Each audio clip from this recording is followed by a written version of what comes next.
겸손과 기도. 천미 예수님, 우리가 믿는 하느님은 한 분 하느님이에요. 하느님 몇 분이냐 물으면 한 분이라고 대답하시는데요. 그런데 그 한 분 하느님은 세 가지의 위격이라는 모습으로 우리한테 다가오셨어요. 그래서 그분이 거룩한 아버지라 해서 성부고, 거룩한 아들이라고 해서 성자하고, 거룩한 영이라고 해서 성령이라는 분이에요. 지금 제일 위에 있는 기도문을 설명하고 있어요. 그거 보면 이제 성부와 성자와 성령의 이름 안에서 맞습니다 하고 기도를 드리는 거거든요. 아멘이라는 말은 맞다, 맞습니다, 동의합니다 라는 뜻이에요. 그래서 일단 그 성호경이라는 걸 한번 시작을 할 텐데요. 성호경이라는 건 우리 두 분이서 가끔씩 한 번은 보셨을 거예요. 우리 두 분 쌤이라면서요. 맞죠? 네.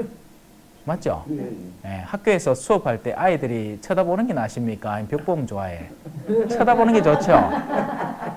글자 안 봐도 됩니다. 저 보면 됩니다. 그래서 보세요. 성호경이라는 건 동작과 함께 바치는 기도예요. 왜냐하면 우리 가톨릭 교회 안에는 그냥 말로만 하느님을 이렇게 흠숭하는 게 아니라 행동과 더불어서 하니까 동작과 더불어서 시작하면 되겠습니다. 먼저는 이 오른손을 이마에다 대면 됩니다. 그게 성부와라는 동작이에요. 그렇죠. 모자는 벗으시면 더 좋겠죠. 그 다음에는 배꼽 밑으로 쭉 내려갑니다. 성자와.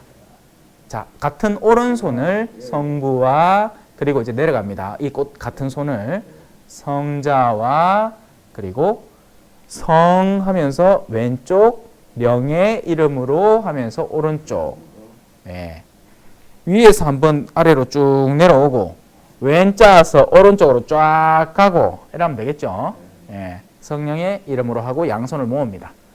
이 두 손을 모으는 의미는 동의합니다, 맞습니다 하고 우리의 마음을 그렇게 겸손되이 표현하는 거예요. 이게 성호경이라는 거니까 우리 시작하면서 이 기도를 한번 바쳐봅시다. 성부와 성자와 성령의 이름으로 아멘. 그렇게 해서 오늘 수업을 시작하도록 하겠습니다. 우리 아주 모범적인, 여기가 이제 선배입니다. 왜냐하면 일찍부터 와서 듣고 있었으니까 1회 때부터 한 번도 안 빠지고. 그래서 여러분들은 진짜 거의 중반부에 왔어요. 앞서 교리를 이제 사실은 이 사도신경에 대한 내용을 다 배웠거든요. 앞에서. 근데 제가 그걸 유튜브에 다 모아서 올려놓았고 그 관련된 링크를 나중에 휴대폰 번호를 받아서 보내드릴 테니까 찬찬히 시간 나실 때마다 보시면서 그걸 메꾸셨으면 좋겠어요. 어떻게 계속할 의지는 있으신 거지요? 그랬으면 좋겠습니다. 자, 그래서 일단 앞부분은 이제 신앙의 근거지를 설명한 부분이었습니다. 우리가 뭘 믿는지, 누구를 믿는지, 뭐 왜 믿는지, 그런 것들이 이제 앞서 나온 단락에서 나와요. 제가 만든 이 포근한 가정교리서의 앞에 보면 먼저 목차를 한번 잠깐 다시 한번 볼까요? 제일 앞에 몇 장을 넘겨보면 목차가 나오죠. 들어가는 글이 있고 그 다음 장 넘기죠. 거기 우리 형제님 맞고 우리 자매님도 맞아요. 제가 앞으로는 형제 자매님이라고 부를게요. 어르신이라고 하면 이상하잖아, 그지요? 그래서 제일 먼저는 들어가는 글에는 제 인사글이 있고 사도신경에 들어가면 그걸 이제 12개로 나눠서 한 개씩 살펴보는 겁니다. 그 사도신경이라는 건 7페이지 한번 넘겨보시겠습니까? 7페이지. 7페이지. 거기 보면 사도신경이 있고 제일 밑에 1절, 2절, 3절 이렇게 나와 있죠. 그래서 제가 한번 읽을 테니까 여기서 뭘 말하는지 정도는 듣고 넘어가도록 합시다. 전능하신 천주 성부, 천지의 창조주를 저는 믿습니다 라는 고백으로 시작됩니다. 이 기도는. 그리고 그 다음 구절에는 그 외아들 우리 주 예수 그리스도님, 성탄절 다들 아시죠? 그죠? 성탄절에 기념하는 게 뭡니까? 바로 이 예수님이 아기의 모습으로 왔다는 걸 기념하는 날이 그리스도교의 기념일아니에요. 그죠? 그래서 그리스도라는 말은 구세주, 구원자라는 뜻이에요.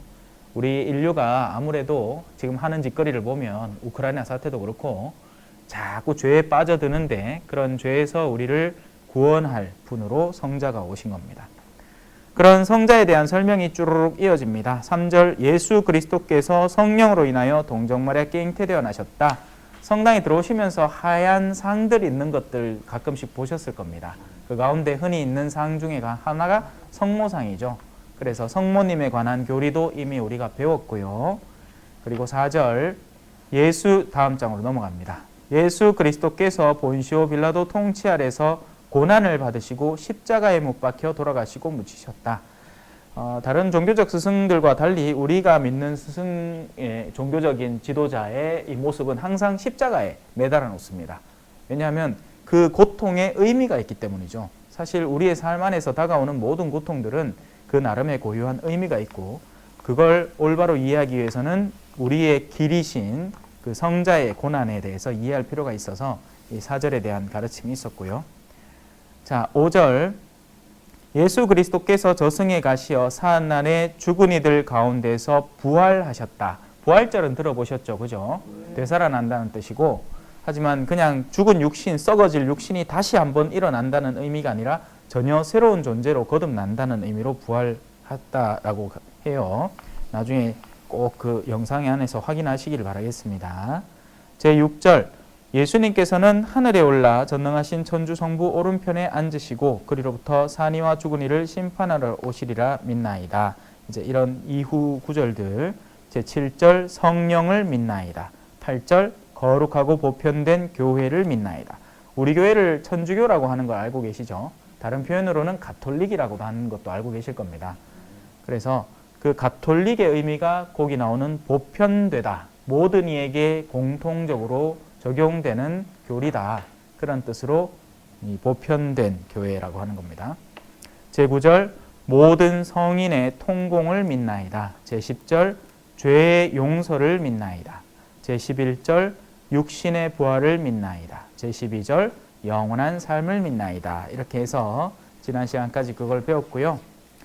그리고 바로 지난 시간에는 이제부터 우리 사이 무슨 사이다? 자, 그렇죠. 칠성사이다.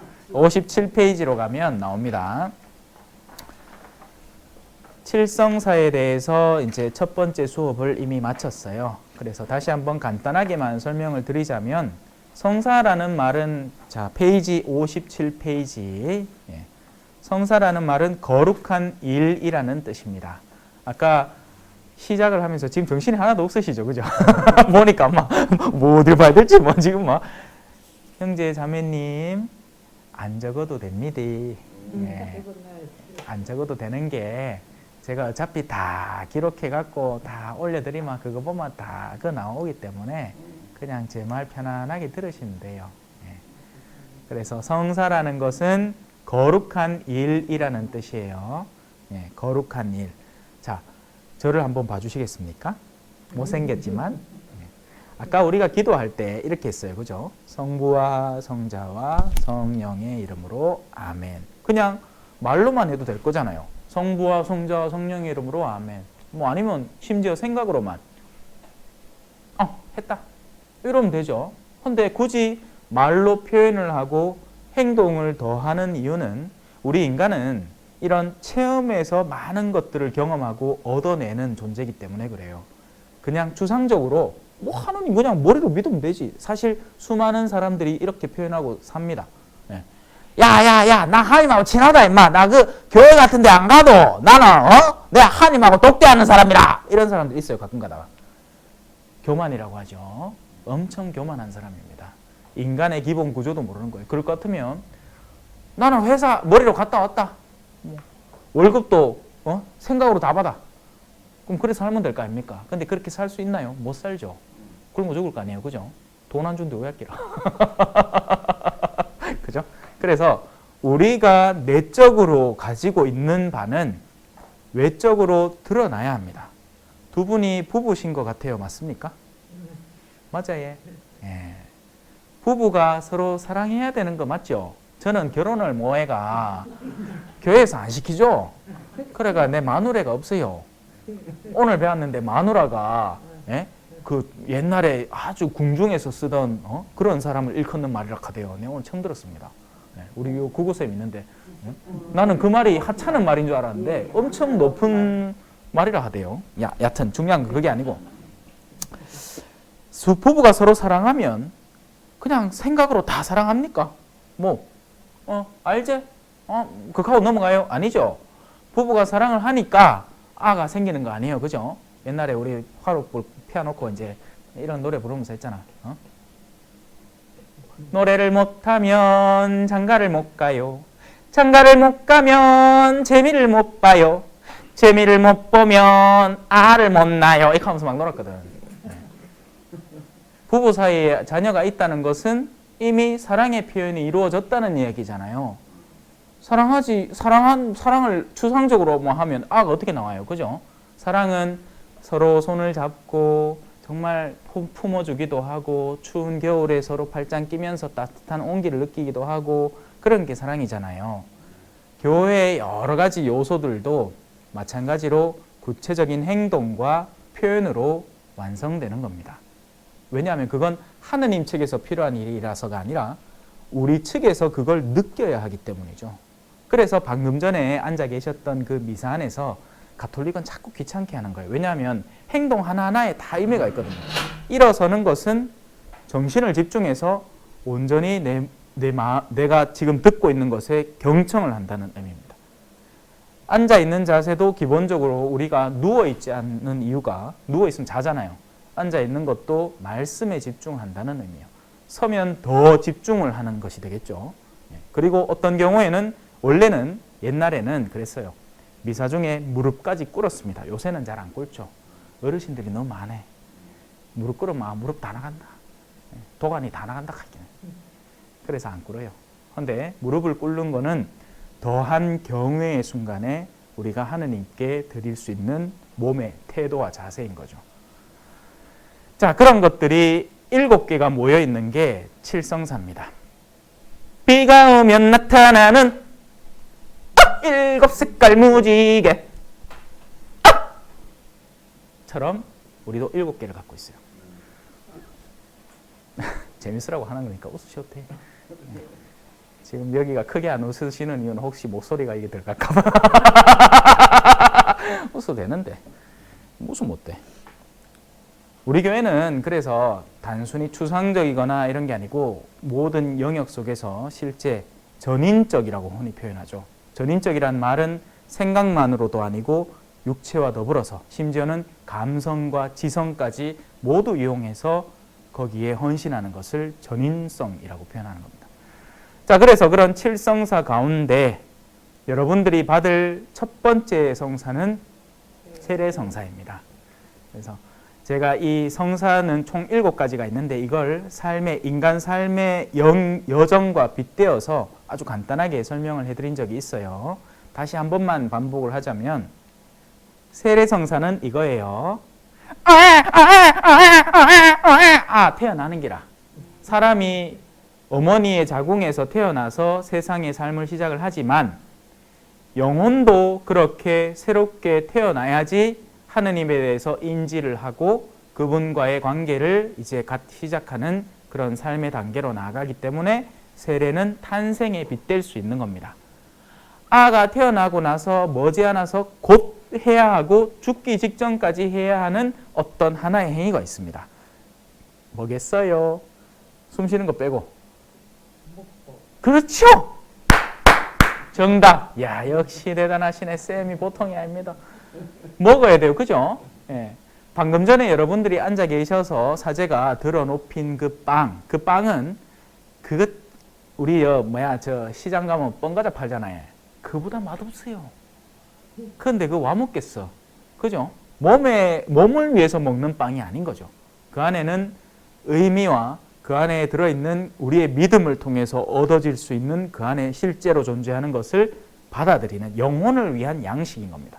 영혼이 태어났으니까 이제부터 엄마 젖도 먹어야 돼. 그 뒤에 밥도 먹어야 돼. 그러니까 죽기 직전까지. 안 먹으면 죽으니까. 그죠? 사람 안 먹으면 그때부터 죽는다 하대. 예? 어르신들 막 시름시름 많다가 어느 순간부터 곡기를 딱 끊기 시작하는 순간부터 이제 느낌이 팍 온대. 아, 이 사람 이제 머지않아 곡하겠구나. 예. 지 입으로 이제 씹을 힘이 없으면 이제 가는 거예요, 사람은. 예. 그래, 그때까지 우리는 영혼을 잘 돌봐야 되겠죠? 영혼도 마찬가지입니다. 먹지 않으면 영혼은 시들해집니다. 예.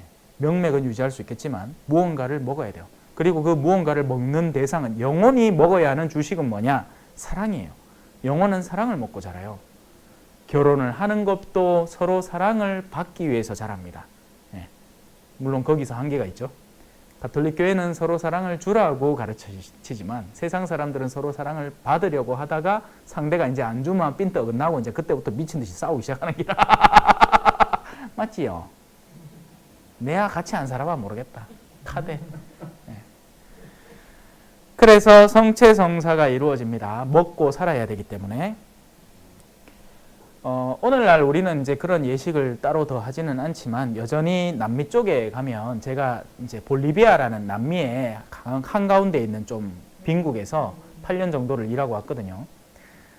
그 볼리비아라는 나라의 남미의 전반적인 문화 속에는 낀세녜라라는 게 있어요. 그건 15라는 뜻인데 15살이 되면 정말 성대한 축제를 지냅니다. 왜냐하면 여자아이의 몸이 15이 된다는 것은 사실상 첫 생리를 이미 시작했다는 것이고 여성의 성징이 이제 드러나기 시작하기 때문에 그런 것들을 이제 화려하게 기념하는 거죠.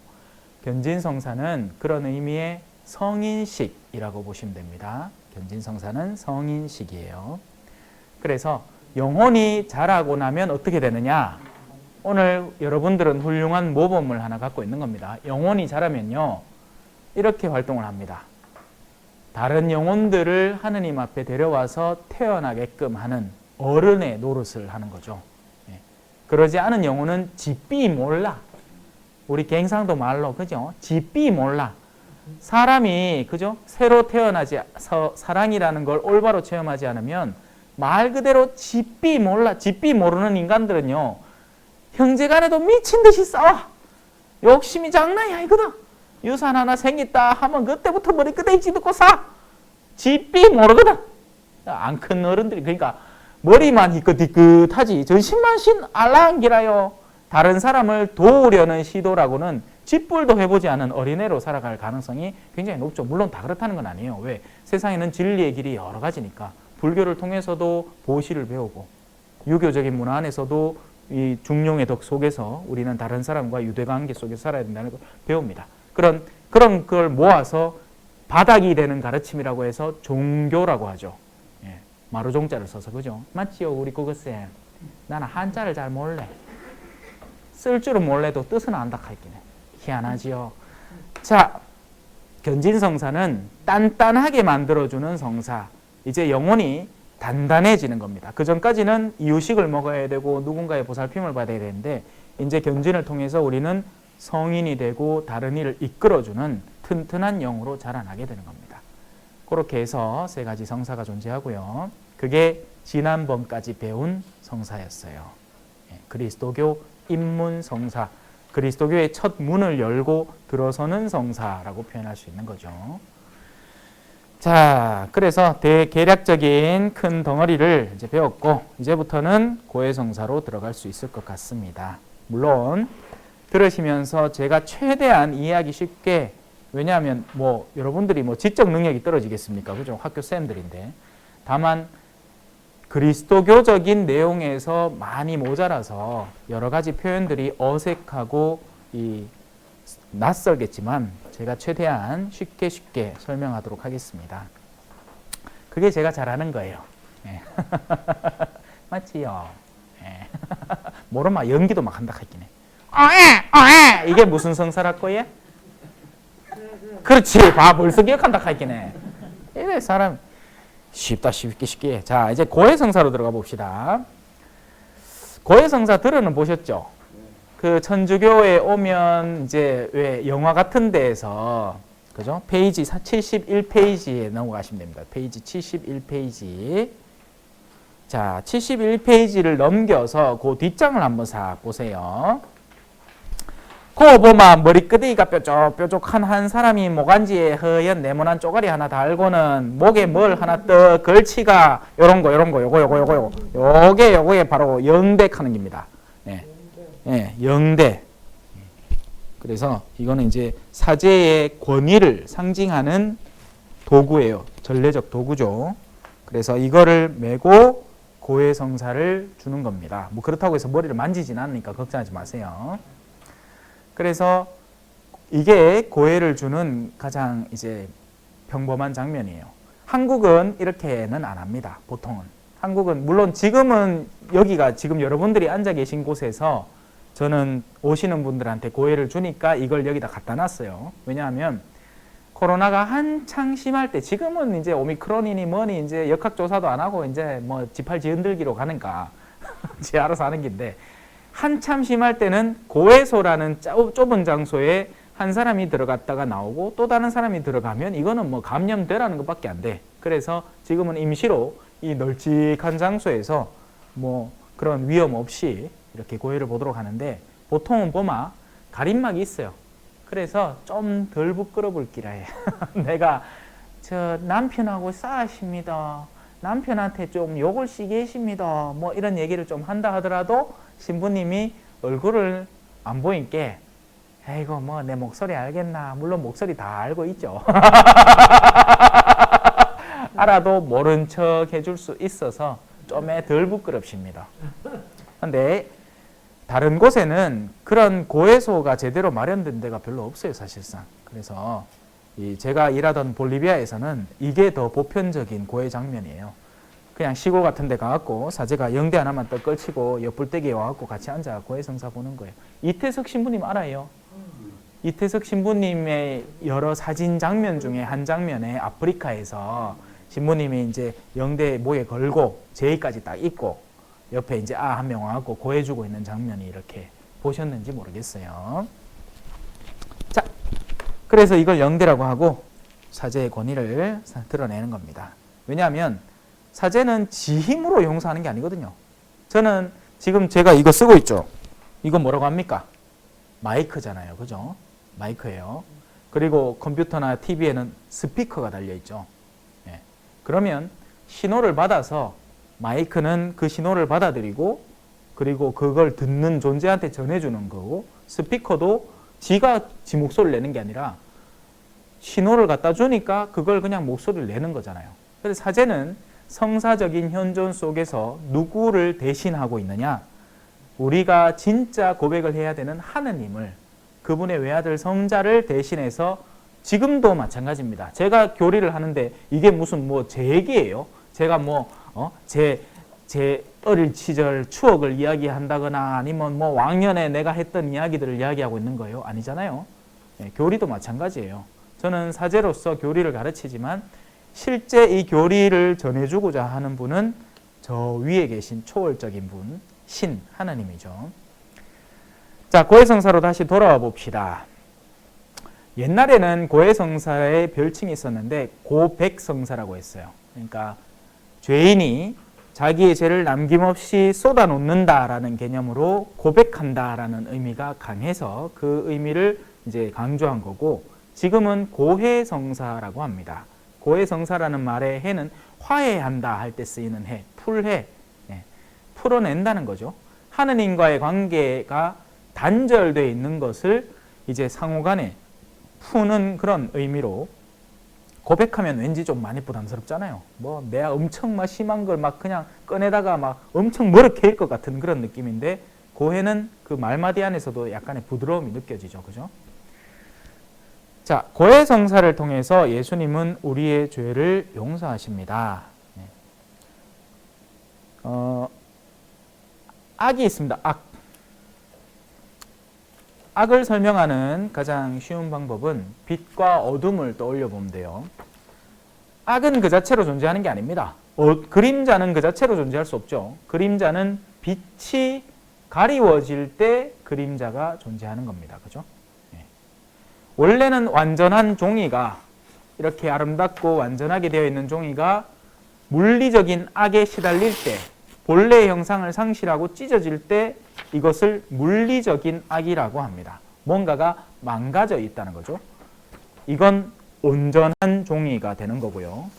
온전한 것과 망가진 것이 차이가 나고 우리는 이 둘 중에 무엇이 더 나으냐라고 선택을 하라면 누구나 예외 없이 더 온전한 것을 선택할 게 뻔합니다.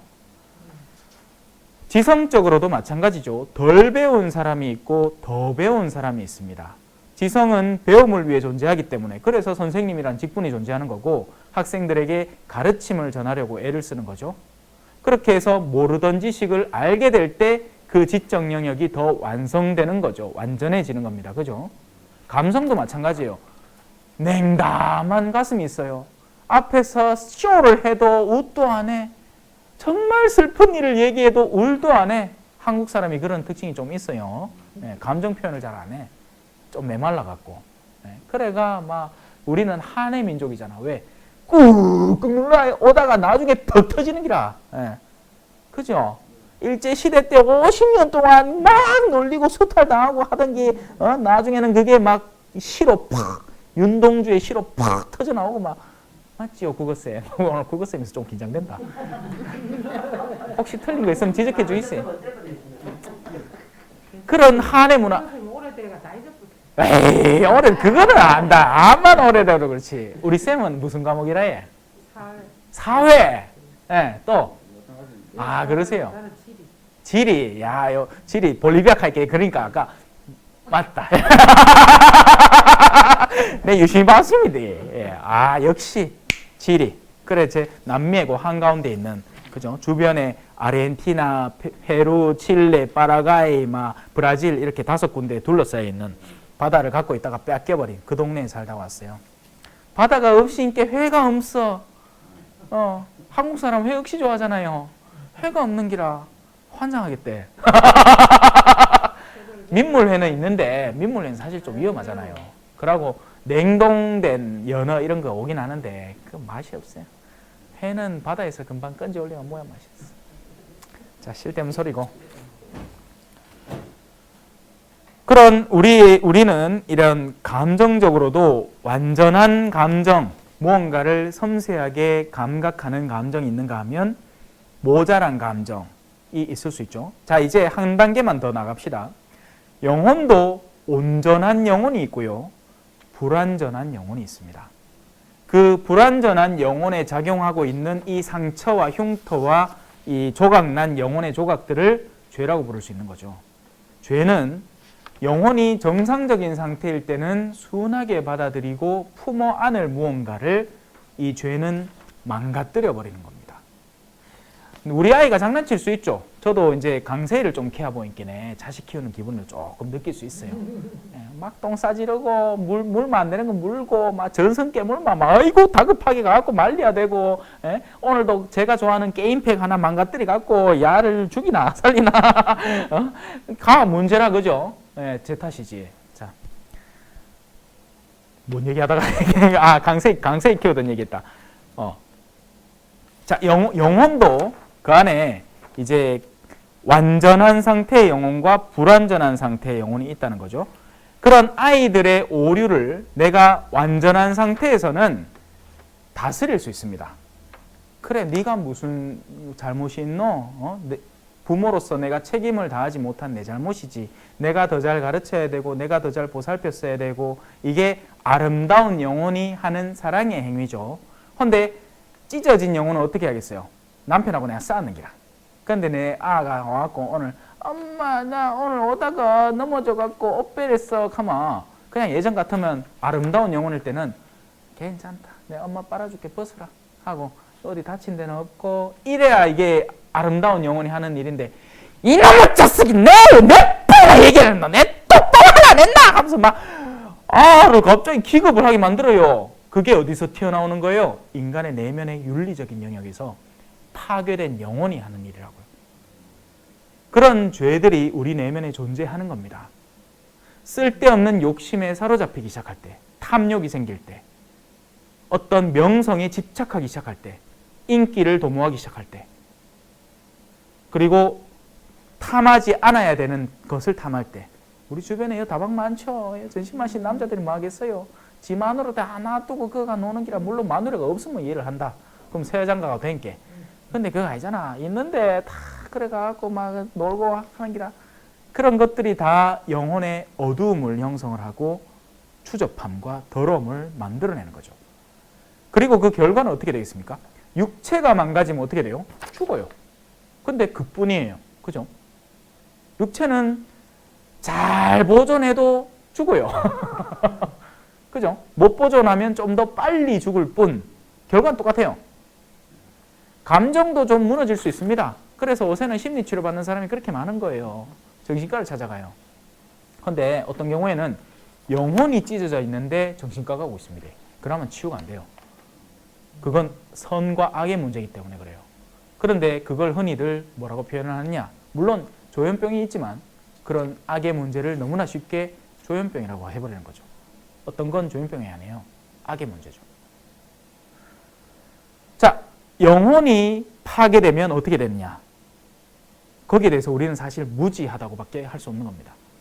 감정적 영역까지 연구가 돼 있어요. 감정이 파괴됐을 때 사람이 어떤 반응을 일으키고 또 지적으로 모자랄 때 어떤 일이 벌어지겠어요? 당연히 차 운전하는 법을 모르면 운전을 못하는 겁니다. 불편함을 겪게 되는 거죠. 세상 안에서. 그런데 영혼이 파괴되면 멸망의 나락으로 가는 겁니다. 왜냐하면 영혼은 우리가 만들어낸 게 아니에요. 우리는 어머니, 부모님으로부터 육체를 선물 받았죠. 그리고 세상으로부터 지성과 감성의 교육을 선물 받죠. 그런데 영혼이라는 존재만큼은 우리가 만들어낸 것도 아니고 어디에선가 존재하고 그 안에는 어마어마한 능력치가 포함되어 있는데 이게 어디서부터 온 건지 몰라서 못 다루는 겁니다. 그래서 수많은 사람들이 영혼을 어디다 둬야 될지 몰라서 어디 갔냐면 요런 흔든 데 갑니다. 요런.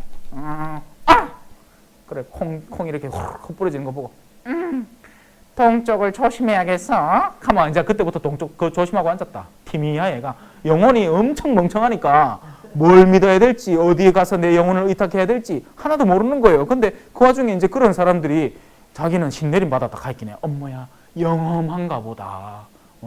극하고 앉았는 기라. 멍청한 애가. 아니죠.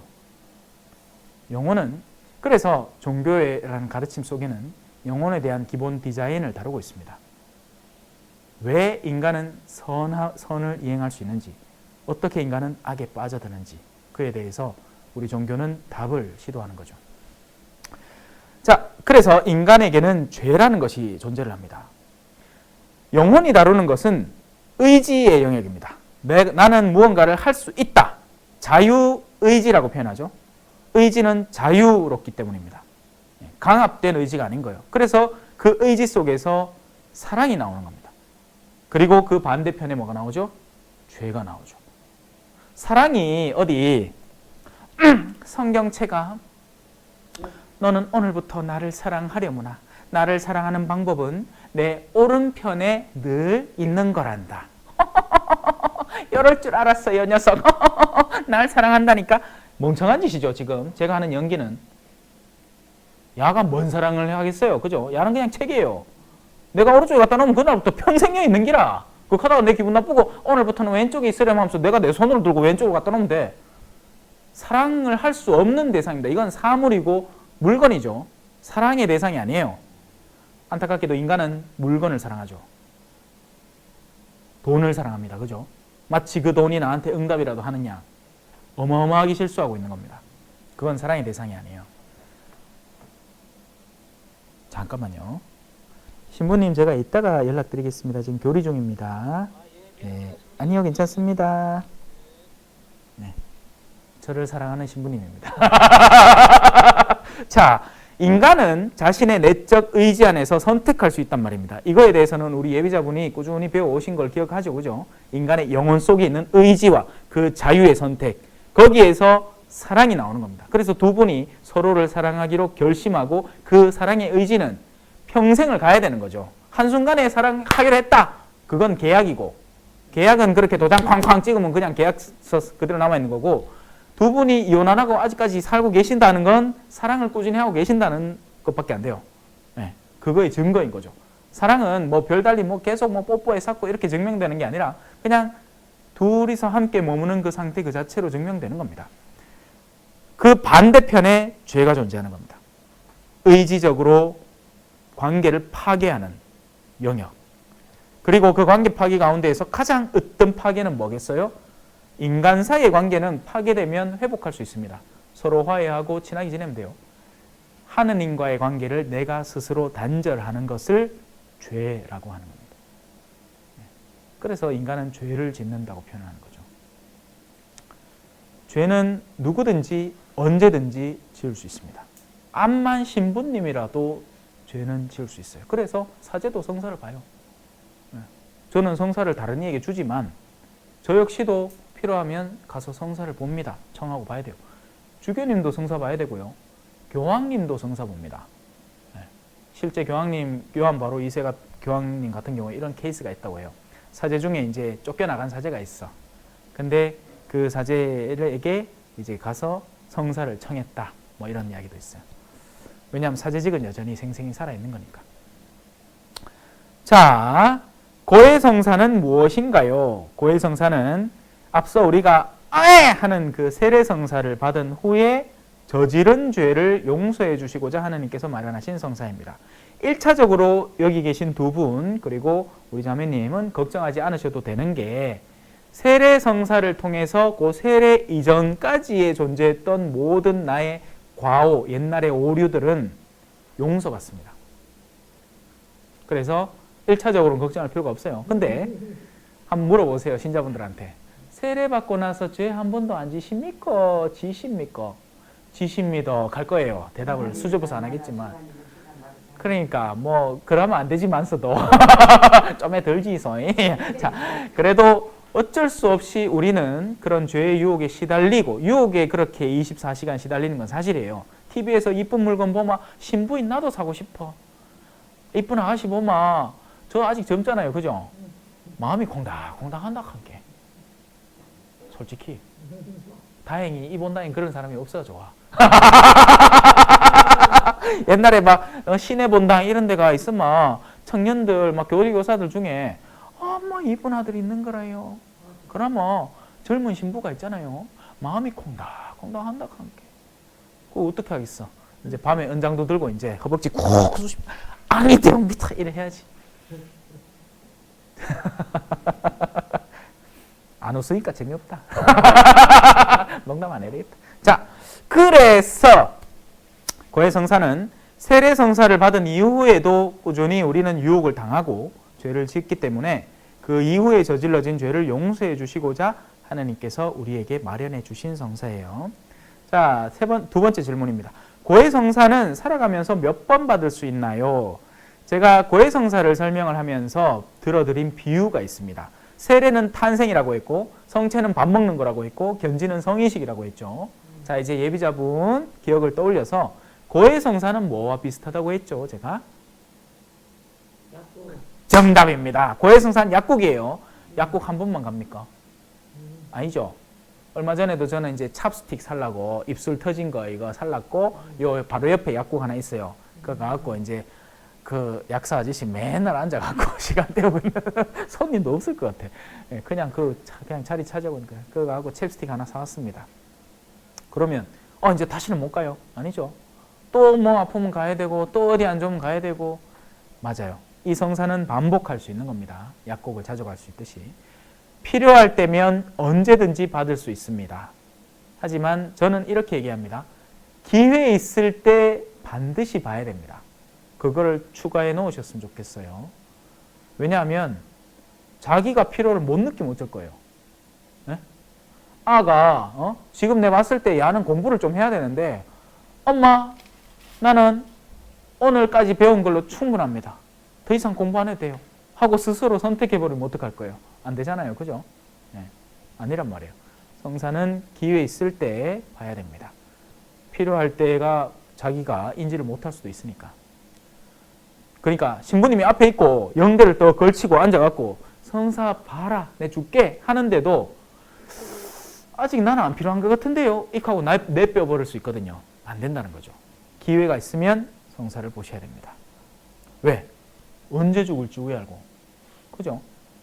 네. 죄가 없는 상태에서 하늘나라로 하면 직천당이에요. 간단하죠. 죄 없는데 뭐. 그죠?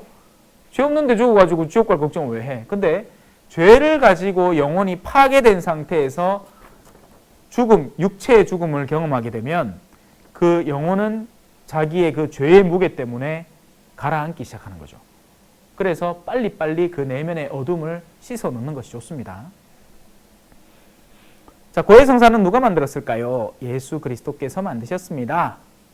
예수 그리스도라는 분은, 우리 두 분은 이제 오늘 오신 지 얼마 안 돼가지고 중간에 사도신경 안에서 잠깐 이름이 나왔을 뿐인데, 이분이 예수님이에요. 이콘이라고 하는 그림입니다. 옛날에 중세시대 때에는 이제 이 이콘이라는 그림들은 의미가 담긴 그림들이에요. 그 안에 이제 그래서 엄격하게 느껴지는 겁니다. 하느님의 위엄을 강조하기 위해서 엄격함을 좀 담아놓은 그림이에요. 눈은 항상 뚫어지듯 보고 있는 하느님의 숨은 것까지 보시는 그런 시선을 의미하는 거고, 이 긴 코는 성령을 호흡하는, 거룩한 영을 항상 호흡하는, 그래서 코가 길죠. 그리고 말수는 이제 적으니까 입은 작은 거고, 그죠? 손가락에도 당연히 의미가 있겠죠.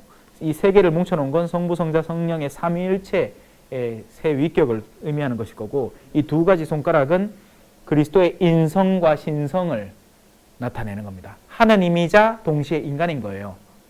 어떻게 그렇게 되는지는 예전에 영상에서 다 설명을 했으니까. 그런 종류들. 그리고 붉은색은 순환을, 푸른색은 뭘 의미하더라? 영혼을 상징하나? 하여튼 뭐 그런 겁니다. 그리고 저 위에 걸린 십자가에도 예수님이 계시죠. 저분이 만드셨어요. 근데 저 이미지는 너무 엄격해. 예수님은 지금 제가 여러분에게 아주 애살스럽게 복음을 전하고 있듯이, 왜냐하면 그 증거가 뭐냐면 성경에 어떤 말씀이 나오냐면, 아이들이 예수님께 와르르 다가와요. 그리고 제자들이 중간에서 막 막죠. 어디 귀하신 분한테 그걸 가노? 하니까 예수님이 도로 그 제자들한테 화를 냅니다. 아이들이 내한테 오는 거 막지 마라. 하늘나라는 이런 어린이와 같은 아이들 것이다. 근데 하나 물어봅시다. 아이들이 무서운 사람한테 갑니까? 이 얼굴 하고 있으면 가겠어요? 안 갑니다. 예수님은 웃으셨던 거예요. 예수님은 유쾌하셨던 거죠. 예수님은 너무나 친근하시고 아이들이 기꺼이 달려와서 그 치마폭에 쌓일 수 있을 정도로 아름다우셨던 분입니다. 그래서 우리도 그렇게 배워나가야 되겠죠. 여하튼 그 예수님이 우리한테 마련해 주셨어요. 그래서 그 예수님은 사도들에게 당신의 제자들을 사도라고 합니다. 너희가 누구의 죄든지 용서해 주면 그가 용서를 받을 것이고 라고 하시면서 용서할 권한을 허락해 주신 거예요. 원래는 하느님께 맞죠. 인간의 죄의 용서는 오직 하느님의 것이지만 그 용서의 권한을 우리에게 선물해 주셨어요. 그래서 사제는 권위를 가지고 하느님의 능력을 바탕으로 용서를 하지만 우리는 서로 용서해야 되는 겁니다. 그리고 그게 급선무예요. 관계 안에서 항상 용서가 존재해야 그 관계가 꾸준히 유지될 수 있습니다. 끊임없이 서로를 용서해 가면서 살아야 되는 거예요. 맞죠? 저는 아직 여러분 나이만큼 안 살아갖고 모르겠는데 카대 하루하루 견딘다. 갱상도 말로 젠딘다 이 말이죠. 그죠? 예? 어떤 때는 진짜 막 자고 있는 거 베개로 눌러갖고 코막코 죽이고 싶다 하는 걸 그날 밤에 참는 기라. 그러니까 영화 중에 적과의 동침이 있잖아요. 그죠? 적과 동침하는 기라. 어떤 때는 정말 더할 나위 없이 이쁜 남자지만 어떤 때는 진짜 막 죽이고 싶은 원수인 거지. 그래 저는 결혼 안 한 걸 인자하는 마음을 이렇게 좀 내려놓습니다. 잘했다 싶어요. 아니 뭐 이쁘게 살면 또 이쁘게 살겠지만 케이스가 적잖아. 자, 고해성사는 누가 받을 수 있습니까? 고해성사는 세례를 받아야 됩니다. 세례는 그리스도교 입문성사, 들어가는 문의 성사이기 때문에 세례를 일단 기본적으로 받아야 고해성사를 받을 수 있습니다. 물론 뭐 얼라한테 성사 줄 일은 없죠. 그래서 그 아이들은 중간에 이제 성체를 받아 모시는 행위, 그걸 첫 영성체라고 해요. 영이라는 말은 받아들인다, 모신다라는 뜻이거든요. 그래서 처음으로 성체를 모신다 해서 첫 영성체라고 합니다. 어른들은 첫 영성체를 따로 하지 않고 세례받는 그날, 성체를 바로 드립니다. 아이들은 유아 때, 저 같은 경우는 저는 이제 태중교라고 표현을 하거든요. 얼라 때 이제 어에 하는데 신부님 물뿌리 붓는 기라. 그래가 그래 뭐 어쩔 도리가 있나? 그래가 이제 어릴 때부터 그냥 신앙생활 해온 거죠. 그렇게 하다가 이제 철들 때쯤 되니까 내 입에 들어오는 게 이게 그냥 빵이 아니고 저건 신부님이 특별히 뭔가 하는 빵이다. 그러면서 들으면서 아 저건 예수님 몸이란다 하는 인지가 생길 때까지 기다려야 되는 겁니다. 그리고 나서는 천년성체를 아이들은 하고 그 뒤에 성사를 보는 거죠. 어른들은 그날 싸잡아서 다. 그리고 예비자분들은 세례를 받고 난 뒤에 한 일주일이나 뭐 한 얼마간의 시간이 흐른 뒤에 첫고해라는 걸 하게 됩니다. 그래서 물론 세례 이전의 죄는 다 용서받은 게 맞아요. 그런데도 뭔가 마음을 이렇게 너무 누르고 있고 하는 게 있으면 그런 기회를 통해서 사제에게 털어놓을 수 있습니다. 그러면 깨끗하게 한번 털고 가는 거죠. 자, 그래서 너무 지금부터 뭐 오늘 당장 오셔갖고 그 걱정할 필요는 없어요. 걱정만 하세요. 고해성사는 세례받은 사람 가운데 중한 죄를 지었고 그래서 죄에는 경중이 있습니다. 책에도 무게가 있죠. 이거는 가벼운 책, 이거는 이제 중간 책, 이게 훨씬 더 가벼운 책, 이거는 무거운 책 이렇게 나누잖아요. 죄도 마찬가지로 경중이 있습니다. 그냥 내가 남편하고 오늘 그냥 지 모자랐다고 하면서 속으로 꽁시렁댔어. 어떤 때는 당신 좀 이럴 좀 해라 했더니만 마음이 쌀쌀 시라봐. 어떤 때는 이런 남자냐 하면서 막 미친듯이 막 화를 막 미친듯이 막 내가 이 쥐쁜데 하고 진짜 막 식칼 들고 막 목에다 찔락 하다가 이 가면 안 되지 하고 내려놨어. 세계가 다 다르죠. 소죄, 중죄, 대죄라고 볼 수 있는 겁니다. 물론 뭐 그 행위 자체가 딱딱딱 떨어지는 건 아니에요. 무슨 계산기처럼. 하지만 우리 내면 속에 어떤 건 그냥 하루의 일과 속에 자연스럽게 스쳐보낼 수 있는 가벼운 죄로, 어떤 건 내가 좀 이건 내가 좀 그렇게 가서는 안 되는 건데, 예를 들어 길 가다가 운전을 하다가 이쁜 아가씨를 봤어요. 죄도 아니에요. 자매님들 꽃 보잖아. 그죠? 왜? 이뻐서. 남자들도 그래요. 남자들한테는 그런 내적 성질이 그대로 들어있는 겁니다. 그 자체가 죄가 아니에요. 길 가다가 이쁜 아가씨가 있어. 그래, 엄마야 하다가 엄마야 정신 차려 운전해. 괜찮아. 근데 마음속으로 하고 이상하게 꼬로마이 속으로 막 음란한 생각을 막 자발적으로 막 거기에 또 한참 푹 빠져가지고 막 운전하는 내내 그 생각하고 가.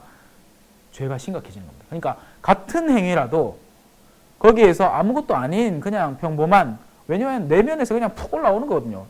신부도 그래요. 속에서 푹 올라와요. 아, 이쁜 사람 보면 엄마야 이쁘다 하고 잠깐 시선을 빼앗기기도 하고, 그거 자체가 죄가 아니죠. 하지만 거기서 어느 정도 범주까지 내 내적으로 나아가느냐에 따라서 아무것도 아닐 수 있는 일이 심각한 일로 바뀔 수도 있는 거죠. 자매님들은 드라마를 보면서 그죠? 탐하지 말아야 될 물건, 그냥 우리 집에 소파 아직 멀쩡하고 잘 쓰는데 어디 아침 드라마 뒷봤다가 거기서 뭐 이상한 받는 게라 엄마야 저거 너무 이쁘다 하고는 갑자기 사고 싶은 마음이 막 불같이 일어나는데 그게 어디까지 가느냐? 직구를 많은 월급 벌어는 남편한테 안 하는 엄마로 갚는 기라. 이 가만 이제 이거는 불 붙여 뿌는 거죠. 영덕에 불났죠, 그죠? 얼마 전에 저 금오리에 불났어요, 그죠? 사소하게 시작한 그 씨앗불이 하고 영혼을 다 태운다니까. 그런 중죄로 나아가는 심각성이 어느 정도 있는 죄를 지었을 때 달려와야 되는 겁니다. 손도 마찬가지잖아요. 지금 제 손도 지금 엉망이거든요. 막 껍질이 막 벗겨져. 근데 이거 껍질 그냥 벗기면 돼요. 근데 그렇게 하다가 껍질 벗기다가 왜 살 찢는 느낌 나잖아요. 그죠? 극하면 그때부터는 아까진기 발라야지. 부시딘, 마데카솔. 그죠? 고해성사는 약국이에요. 약이 필요할 때, 영혼의 약이 필요하다 싶을 때는 언제든지 달려가서 하느님의 따스한 손길을 받아들여야 됩니다. 자, 고해성사는 누가 집전할 수 있나요? 주교와 사제만이 뉘우치는 그리스도교인들에게 고해성사를 베풀 수 있고 죄를 용서할 수 있습니다. 아무나 할 수 있는 게 아니에요. 그래서 주교와 사제, 제가 포함되니까 언제든지 달려오세요. 낮에도 좋아, 밤에도 좋아, 언제든지 성사 줄게. 다른 사람들이 당신 부르면 달려가는 건 삼가해 주세요. 자, 고해성사의 성사적 표지는 무엇인가요? 자, 앞서 우리가 성사라는 것은 우리의 내적 지향, 내면적으로 일어나는 영역의 일들을 외적으로 말로 행동으로 표현한다고 했죠. 그런 말과 행동들이 표지가 됩니다. 그러면 세례성사 안에서는 이거 그죠? 지난 시간에 배웠죠. 세례성사에서는 물을 부으면서 그 표지를 통해서 물은 뭐 하는 거겠어요? 씻는 거죠. 그죠? 아, 내가 씻김 받았구나. 또 물은 뭐 하는 거예요? 마시는 거죠. 아, 내가 새로운 생명을 얻었구나. 이런 표지가 되는 겁니다. 반면 고해성사의 표지는 참회자, 잘못을 뉘우치는 사람이 정해진 행위를 실행을 하게 되면 사제는 정해진 행위라는 건 기도문의 양식이 딱 있습니다. 대충 설명을 드리면 이래요. 먼저는 성호경을 시작을 해요. 성부와 성자와 성령의 이름으로 아멘 하고 들어가서 1차적으로는 보통 예비자들은 이렇게 시작을 하면 됩니다. 첫 고해입니다. 왜냐하면 그게 맞으니까, 그죠? 네, 태어나서 처음 보는 거니까. 첫 고해입니다 하면 되는 거고, 그러면 그 다음부터는 어떻게 하느냐. 지난번에 고해를 본 지 한 몇 달 지났습니다. 한 4달 지났습니다. 뭐라든지, 아니면 지난주에 성사 왔습니다. 라든지, 뭐 한 2년 됐습니다. 라든지. 네, 사제들은 그런 사람을 월척이라 부릅니다. 네, 오랜 시간 성당 안 나오다가 이제 나오니까 영혼 하나를 이제 다시 구한 거죠. 그래서 월척이라 그래요. 농담이고. 그래서 성사 본 지 얼마 됐습니다. 그렇게 얘기를 해요. 그리고 나서 그때 그 이후로는 죄를 시작하면 됩니다. 제가 뭐 어제 뭐 남편하고 이렇게 싸우다가 좀 심한 말을 했습니다. 그게 마음이 너무 아프네요. 뭐 그렇게 하면 돼요. 근데 이제 한 사람 앞에 털어놓는 거잖아요. 그러니까 제가 아무리 예수님의 마이크라고 스피커와 마이크라고는 하지만 사람이 있으니까 자연스럽게 어떤 유혹에 빠지냐면 신부님 마음 들어 보이소. 내가 아니습니까? 내가 잘못한 건 맞는데 내 잘못한 건 인정을 하는데 이걸 내가 왜 잘못을 했는지를 한 번만 들어 보이소. 20년 전에 내가 결혼을 해가 시어마이를 이런 사람을 만나갖고 내가 참고 살아왔는데 어제 내 남편이 3달 전에 뭐예요 이거 완전 역사책 쓰는 거야 역사책. 그러면 안 돼. 그냥 제가 잘못했습니다. 이렇게 해서 하느님 마음 아프게 해드린 것 같네요. 용서해 주십시오. 그럼 끝나는 일을 철수 할아버지가 강새를 3마리 가졌는데 그 중에 1마리가 우리 밭에 들어가고 이 얘기를 하고 하자는 기라. 그러면 안 돼요. 시작부터 잘 배우셔야 돼요. 구구절절히 이야기하지 말고 그냥 내가 하느님 앞에 뭘 잘못했는지 성찰하고 털어놓으면 끝나요. 그게 고해성사예요. 자, 그러면 성호 긋고, 그러니까 제가 한번 이렇게 하면 성부와 성자와 성령의 이름으로 아멘. 지난번에 성사 본 지 한 달 정도 된 것 같습니다. 어제 뭐 이렇게 길 가다가 아가씨 보고는 그냥 스쳐 지나가면 될 거를 마음을 많이 빼앗겼습니다. 죄송합니다. 음란한 생각까지 막 들고 그랬습니다. 뭐 예시예요. 실제로 그랬다는 게 아니고. 네, 이 밖에 알아내지 못한 죄에 대해서도 용서해 주십시오. 이 밖에 알아내지 못한 죄에서도 고백하오니 용서해 주십시오. 이렇게 하면 됩니다. 그러면 그때부터 신부님이 이제 얘기를 해요. 만약에 그 단어가 떠오르지 않으면 끝입니다. 이상입니다. 이렇게 얘기해도 되고요. 그런데 이제 신자분들 중에 제가 방금 한 대사 있죠. 그 밖에 알아내지 못한 죄도 고백하오니 용서를 해 주십시오. 이게 재밌는 부분이 뭐냐면 고해를 엄청 줄여. 그래서 최소한 거짓말 한 번이십니다 하고는 실제 자기가 속으로 저지른 모든 죄는 이 밖에 알아내지 못한 걸 퉁치려고 그래. 이러면 안 돼요. 이거는 고해를 잘못 보는 거예요. 고해를 잘못 보는 것도 하나의 죄의 행위가 됩니다. 새로운 죄를 새롭게 짓는 거죠. 그걸 모고해라고 해요. 거짓된 고해라고 해서. 그래서 이 밖에 알아내지 못한 죄에 너무 꾸겨넣지 말고 꺼낼 걸 솔직히 꺼내서, 왜냐하면 고발하고 뭘 심판받는 자리가 아니라 용서받는 자리예요. 그래서 배울 때 잘 배웁시다. 오늘 오셔서부터 고해성사를 배워갖고 좀 뭐 황당하기도 할 끼고, 그죠? 이게 뭔가 싶기도 할 낀데, 예, 저하고 이제 이렇게 꾸준히 한 주 한 주 해나가면 점점 더 이해도가 넓어질 거라 생각합니다. 자, 그래서 그러면 신부님이 이제 이런 그러시군요. 뭐 어떤 그런 생각이 들 때는 이렇게 하시면 좋고 이렇게 하실 수도 있습니다 하고 영적인 인도를 해줘요. 예. 그리고는 최종적으로 뭘 하냐면 보속이라는 걸 줍니다. 보석이 아니고, 예. 우리 귀금속 보석이 아니고 보속. 예. 속죄로 보완할 수 있는 어떤 것을 준다는 거죠. 자, 이게 무슨 말이냐면, 자, 제가 쓰레기를 하나 만들었어요. 이 쓰레기를 만든 건 제 잘못이죠. 예. 그리고는 그 쓰레기를 만든 걸 아무데나 버렸습니다. 쓰레기를 만들고 아무데나 버린 그 죄는 나에게 있지만 쓰레기 자체는 여기 있죠. 그죠? 그래서 내 죄를 들고 신부님한테 가요. 저 쓰레기 만들고 버렸습니다. 용서해 줄게. 사라락 사라졌어. 근데 문제는 뭐예요? 이게 남아있어요. 이거는 누군가는 치워야 된단 말입니다. 그래서 그걸 대신하는 걸로 그에 상응하는 선한 행위로 그걸 메꾸자는 의미에서 보완하는 속죄 행위를 하는 거죠. 그래 흔히 뭘 주느냐면 뭐 기도를 몇 번을 하라든지 뭐 그렇게 해요. 뭐 사소한 걸 거니까. 그죠? 근데 신부님이 듣다 좀 중하다 싶으면 좀 더 어떤 색다른 뭔가를 줄 수도 있습니다. 예를 들어서 누구한테 사기쳐서 돈을 엄청 빼들어 왔습니다. 하는데 그냥 그걸 용서해주고 돌려보내는 건 이건 아니죠. 그런 것들은 분명히 다시 가능한 선에서 되돌려주고 상황을 정리하고 끝내십시오.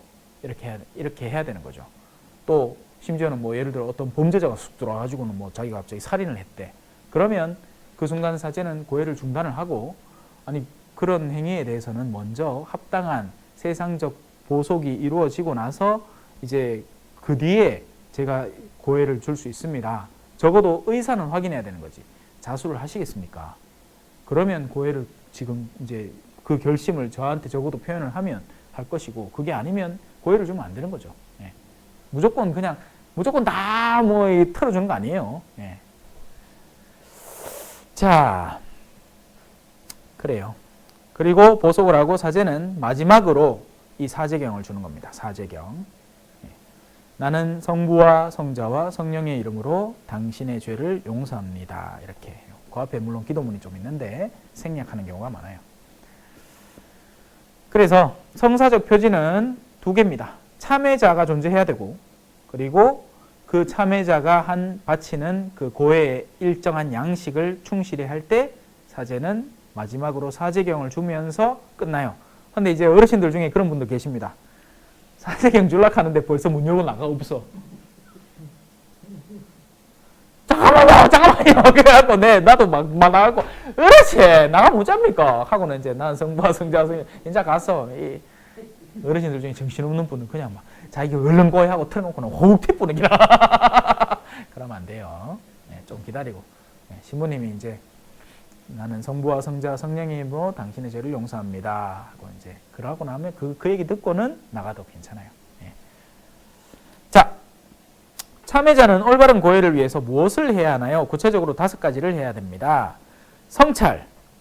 먼저 내가 쓰레기가 뭐 있는지를 봐야 치울 거 아닙니까? 그죠? 그래서 성찰하는 겁니다.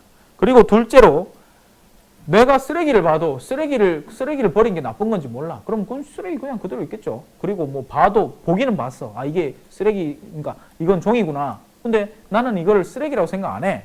아들내미 중에 그런 아들 있죠. 방 치아락 했는데 치아 딱 하는데 방이 쓰레기장이야. 카 기준에는 치운 거예요. 네. 아니죠. 아, 내가 이런 행위를 한 것이 누군가의 마음을 아프게 하고 있구나 하는 통해, 뉘우침이 이어져야 됩니다. 사실 수많은 신자들이 이걸 안 해요. 그냥 당장 와서 그냥 턱 털어놓고 나가쁘지. 예. 지난주 미사 빠지십니다. 이걸로 그냥 퉁치고 나가려는데 아니에요. 내가 도대체 뭘 잘못했는지 그리고 그것이 어떤 영향을 미치고 있는지 그래서 이건 내가 진짜 잘못한 거 맞구나 하고 뉘우치고 그게 통해예요. 저지른 잘못이 일으킨 해악을 마음속으로 뉘우치는 거예요. 세 번째로 그러면 이런 행위가 나쁜 줄 알았으면 다시 하면 되겠습니까? 안 되겠습니까? 당연히 안 되겠죠. 그래서 다시는 그걸 반복하지 않겠다는 나름의 결심을 세우는 겁니다. 물론 그 결심이 깨질 수는 있죠. 인간은 완전하지 않으니까. 그래도 적어도 그런 결심을 어느 정도는 세우고 다가와야 되는 겁니다. 네 번째 고백이에요. 고백은 말 그대로 앞서 제가 이제 설명드린 사제 앞에 와서 고백을 하는 행위인 거죠. 그리고 마지막에 보속입니다. 사제는 참여자에게 보속을 주거나 저지른 죄로 발생한 여러 손해를 되갚을 수 있는 일을 하도록 하고 참여자는 최대한 빨리 이를 실행해야 합니다. 이렇게 5가지 단계예요. 그런데 흔히 앞에 3개는 퉁치고 없던 걸로 하고 막 사람들 생각도 안 합니다. 그러고 나서 4, 5만 하려고 드는 사람들이 있어요. 그래서는 안 되겠다. 1부터 찬찬히 들어가서 올바른 고백을 할 수 있도록 해야 되겠다. 자, 고해성사는 어떤 성사적 효과를 가져오나요? 이제 국어가 바뀌어갖고 효과라고 해도 된대요. 옛날에는 뭐 엄청 강조를 했는데 효과라고 하지 말고 효과라고 하라고. 맞지요, 국어쌤? 그런데 이제는 효과라고 해도 되는데 둘 다 표준어로 쓰인대요. 자장면하고 짜장면하고 둘 다 카대. 자, 고해성사는 참여자에게 용서를 가져다 주고 잃어버린 은총을 회복시켜주며 거룩함 가운데 성장하게 합니다. 용서를 받고 은총이라는 게 있습니다. 은총. 금총, 은총, 물총 이런 거 말고 은총이라는 것은 선물이라고 해석하면 되는 거예요. 은혜롭게 받는 특별한 하느님의 선물. 그래서 우리는 하느님으로부터 사실상 삶을 선물 받죠. 우리가 살아있는 게 사실 기적이잖아요. 우크라이나 보이소? 언제 폭탄 떨어져가지고 자다가 그냥 객적으로 볼 줄도 모르는데 우리는 내일 아침 되면 또 눈 쓱 뜰까 아이가. 그거 자체가 은총이에요, 사실. 그래서 책 제목 중에 그런 책 제목이 있습니다. 돌아보니 발자국마다 은총이었네. 이런 책 제목이 있어요. 삶에는 왜 굴곡도 있고 시련도 있을 거 아닙니까? 좋은 일만 있는 게 아니잖아요. 그래서 은총은 모든 영역에 작용을 하고 있다는 거죠. 그리고 거룩함 가운데 성장하게 합니다. 거룩함에 대해서 제가 이제 우리 예비자분에게는 열심히 설명을 드렸는데, 저는 사제잖아요. 사제는 성직자라고 부르죠. 그 성직자라는 그 성스러움이라는 단어 안에 들어있는 게 거룩함이라는 뜻입니다. 분리되다라는 뜻이에요. 뭔가 하느님을 위해서 특별히 따로 떼어 놓아서 쓰이는 것. 오늘 본당에 머리 시커먼 거 막 뒤집어 쓴 안악들이 보이지 않았습니까? 그분들이 이제 수녀님들이에요. 수녀님들. 뭐 어쩌나. 뭐 푸대자루 뒤집어 쓰고 이제 나름 속죄의 삶을 사는 거죠. 아니 뭐 이래 뜨신 거 옷 입고 뭐 편안하고 부드러운 옷 입고 있긴데 그 거칠거칠한 수도복 입고 맨날 사는 기라. 그것도 많이 주지도 않아. 하복 2벌, 동복 2벌 주는 거예요. 그래 맨날 빤다. 그래도 한국은 빨리 세탁기나 있지, 그죠? 자, 여튼 성소자라고 합니다. 거룩한 부르심을 받은 이들이라고 표현을 하죠. 그리고 혼인을 하신 분들도 혼인 성소를 받으신 거예요. 왜냐하면 결혼이라는 행위 자체가 세상 안에서도 물론 결혼을 하지만 그건 이제 계약을 하는 거고, 이 하느님 안에서 이루어지는 혼인은 성스러운 것으로 업그레이드 되기 시작하는 겁니다. 자, 그래서 그런 거룩함 가운데에서 성장하게끔 도와주는 것이 고해성사인 거죠. 그리고 오른쪽의 그림은 집에서 시간 나실 때 이쁘게 색칠을 하시면 되는데, 영대 색깔은 보라색으로 하셔야 돼요. 왜냐하면 교회 안에는 이 색깔들을 의미대로 씁니다. 보라색은 참회, 뉘우침, 통회, 회개라는 그런 의미를 가지고 있어요. 그래서 영대는 보라색으로 이쁘게 색칠을 해주세요. 나머지 색깔들은 초록색, 영원성을 상징을 하죠. 영원함, 항상 푸르기 때문에, 그죠? 자연계가 전부 다 초록색으로 되어 있지 않습니까? 그래서 그런 영원성을, 항상성을, 상시적인 일송정 푸른 소른, 거기에서 나오는 그 푸른색, 초록색, 영원한 색깔, 선구자의 색깔, 그죠? 그리고 백색이 있습니다. 순결, 정결, 맑음, 그리고 빛, 부활의 색깔이죠. 이 신부님들이 목에 있는 거, 요거는요, 요플레 숟가락. 급할 때 요플레 떠먹기 위해서, 농담이고, 로망칼라라고 하는 사제의 정결, 독신을 상징하는 색깔을 담고 있는 겁니다. 흰색. 그리고 남은 색깔 하나는 붉은색이에요. 코카콜라 색깔이 아니고 피의 색깔. 그리고 거룩한 영, 성령을 흔히 타오르는 불꽃에 비유하니까 그런 거룩한 영의 색깔, 성령의 색깔. 그리고 사도들이 다 순교를 했거든요. 그래서 사도들의 색깔이기도 하고 그래요. 그래서 주경님 옷이 붉은색이죠. 네. 그죠? 봤죠? 영화 같은 데서. 네. 교황님은 흰색을 쓰고 교황님은 이제 최정점에 있으니까 부활 상징적으로 드러내는 거. 자, 오늘은 고해성사 하나 하고는 시간이 다 가버렸네요. 다음에 병자. 이제 오늘은 인도를 한다고 조금 느지막하게 나갔고, 다음에 병자하고 혼인하고 훌 성품하고. 성품은 뭐 여러분들이 뭐 굳이 안 배워도 될 거니까. 하지만 한 번쯤 교양으로 들어놓으시면 좋을 거고. 그리고는 넘어가도록 하겠습니다.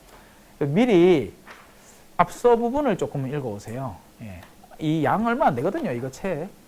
얼라들 위해서 만든, 사실은 물론 가정을 위한 교리서고 어르신과 아이들을 중점적으로 위해서 만든 책이라서 양이 얼마 안 됩니다.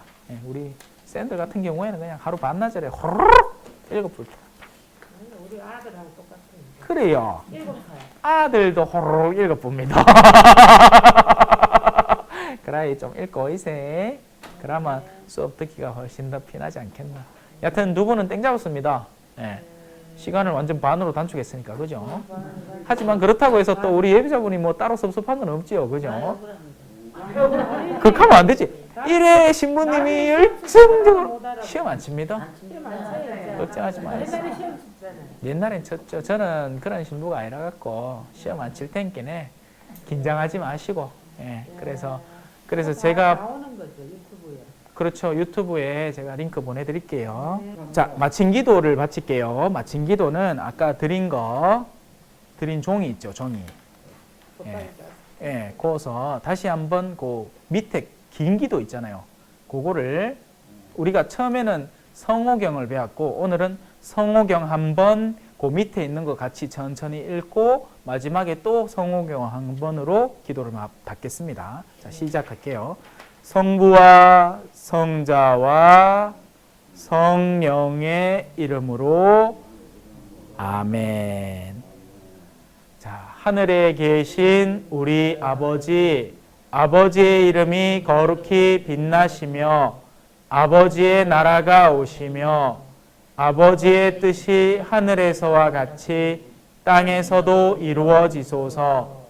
오늘 저희에게 일용할 양식을 주시고 저희에게 잘못한 일을 저희가 용서하오니 저희 죄를 용서하시고 저희를 유혹에 빠지지 않게 하시고 악에서 구하소서. 아멘. 성부와 성자와 성령의 이름으로 아멘. 네, 수고하셨습니다. 찬미 예수님, 겸손과 기도.